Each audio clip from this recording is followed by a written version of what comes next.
Rightword BLA 2.0 Reinventing Bullish resistance with operational finesse and strategic messaging. Over recent years, Pakistan has experienced numerous overlapping and escalating crises, beginning with the regime change in Afghanistan. In August 2021, Pakistan's hybrid regime initially welcomed the developments that led to the rise of its long-standing ally Taliban. However, the situation rapidly deteriorated. The Taliban's shift in allegiance inflicted not only a geopolitical setback but also spurred a surge in insurgent activity within Pakistan. Beyond the purported Taliban backing of terrorist organizations, particularly the Tehreek-Taliban Pakistan or TTP, a claim the Taliban refutes, there are various other factors contributing to the group's structural and operational transformations. The Baloch Liberation Army BLA, regarded as the most formidable and ambitious insurgent faction in Pakistan alongside the TTP, clearly exhibits signs of tactical and ideological evolution, necessitating that the Pakistani state recognizes these changes in order to formulate appropriate countermeasures. The Baloch Liberation Army BLA emerged during the late 1990s and early 2000s as an armed resistance against what the Baloch population perceives as systemic marginalization and exploitation by the Pakistani state. Balochistan, largest yet poorest province in the country, possesses significant reserves of natural resources, including coal, natural gas, gold, and copper. The demand for provincial autonomy has persisted for decades, further intensified by the prevalent belief that the region was historically incorporated into Pakistan through coercive means. The BLA initially emerged with aims centered on greater provincial authority over governance and resource management, but it soon evolved into a movement advocating full independence. Originally led by tribal figures such as Baloch during its early phase, the organization has since experienced a leadership transition, now predominantly composed of educated middle-class individuals, including women. Notable figures include Aslam Baloch, linked to the suicide attack targeting Chinese engineers in Dalbandan, along with Bashir Zaib Baloch, Hamal Rian, Reman Gul Baloch, among others. This leadership has overseen a significant transformation in the BLA's tactical approaches and strategic orientation. Once primarily associated with hit-and-run attacks in mountainous regions typically targeting gas pipelines, mobile towers, railway lines, and similar infrastructure, the group has shifted towards more coordinated and advanced urban guerrilla assaults against state security personnel. A notable recent example occurred on March 11, when BLA militants hijacked the Quetta-Peshawar Jafar Express, demanding the release of Baloch political prisoners and victims of enforced disappearances. In retaliation, the Pakistani military undertook a rescue mission lasting over 24 hours, underscoring the BLA's capacity to engage in prolonged confrontations with state forces.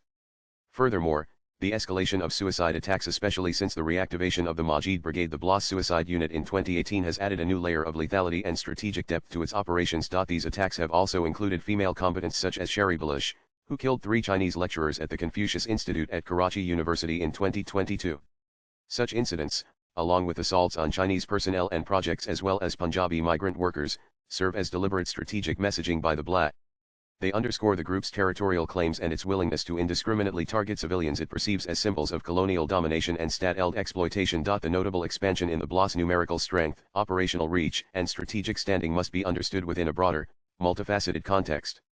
Crucially, recognizing the debilitating effects of factionalism, several Baloch insurgent groups opted to unite in 2018 under the collective banner of the Baloch Rajya Joy Sangar Bras. This alliance even announced the formation of a joint military command, Baloch National Army, tasked with implementing a coordinated strategy across the province. Additionally, similar to the TTP, the BLA has significantly profited from the sophisticated weaponry abandoned by U.S. forces following their withdrawal from Afghanistan. Following the March train hijacking, Pakistani authorities disclosed the serial numbers of 3 American rifles used by the attackers, which were originally supplied to Afghan troops during the conflict. Furthermore, the Taliban's return to power has created new sanctuaries for Baloch militants to regroup within Afghanistan, in addition to those already existing in Iran's Sistan Balochistan province. Beyond the aforementioned developments, the BLA has adapted to contemporary dynamics by enhancing its communication capabilities through strategic use of social media. Its evolution from rural hit-and-run tactics to an urban guerrilla force engaged in narrative construction is also a response to exclusionary urban development, significant rural-to-urban migration, and increasing internet accessibility. A further aspect of this rhetorical strategy was evident following the deadly terror attack in Pahalgam, India. In a statement issued on May 11, the BLA claimed responsibility for executing 71 coordinated attacks across 51 locations in the province as part of preparations for Operation Harrow 2.0, shedding light on the group's broader strategic calculus. The BLA appealed to India and other international actors to recognize and support it as a legitimate, indigenous national liberation movement, drawing parallels with the Bangladeshi independence struggle from Pakistan. Through this, the BLA sought to assert its position as a relevant actor in South Asian geopolitics, aiming to weaken what it describes as the terrorist state of Pakistan. Nevertheless, above all other factors, the primary driver behind the BLA's expanding capabilities is the sustained repression of the Baloch population by the Pakistani state. Decades of harsh policies characterized by systemic marginalization and collective punishment have so profoundly alienated the Baloch people that, in the absence of viable alternatives, even those opposed to violent methods often find themselves sympathetic to the black. It has been reiterated to the point of becoming axiomatic in political science that political challenges cannot be resolved solely through military means. The long-standing political grievances of the Baloch population have consistently been dismissed, silenced, and met with severe, indiscriminate force by the state. Unless Pakistan initiates a process grounded in accountability and sensitivity and meets the legitimate demands of the Baloch people, the region will remain ensnared in an unending cycle of violence and repression. Swipe left for next video. The writer is an author and a columnist. His X handle is arunanandliv.